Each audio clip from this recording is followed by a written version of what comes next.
I-share lang ako ba akong unexpected travel last August 2024. Niadto mi og Cagayan for an event. But before mi adto sa event ning travel sa migikan sa Cagayan Port to Balinguan Port kay moadto pa mi og Camiguin.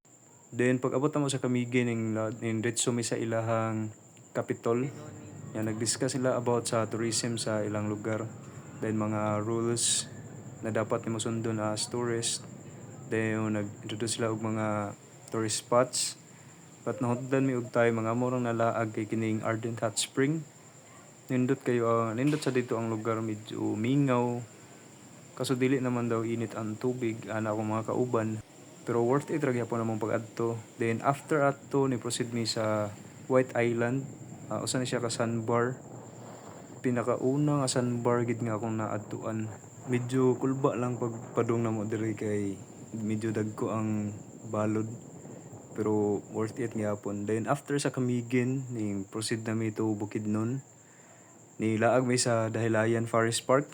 Naabot mi sa Dahilayan mga around 2 PM tapos medyo maulan.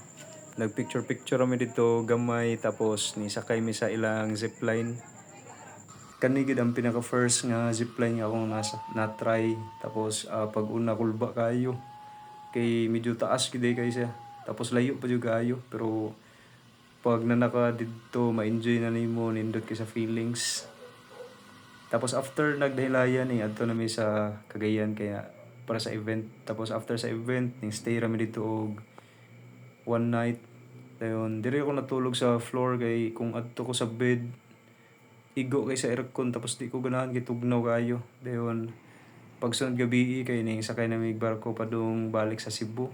Then pag abot sa Cebu kay ni proceed mi sa Mactan International Airport kay moadto mig Manila kay na convention sa SMX. Medyo naluya jud ani kay gikan pa mi nagmedik sa Pasigarbo sa Sugbo dayon lahos na ang biyahe to Cagayan, to Camiguin, to Bukidnon, to Cagayan balik na sa Cebu. Tapos lahos na biyahe to Manila. Medyo kaapoy kay siya pero worth it gyapon kay naay opportunity nga maka-travel og libre makaadto sa lugar nga wala pa nadtuan, naka-try og mga wala pa nasuwayan.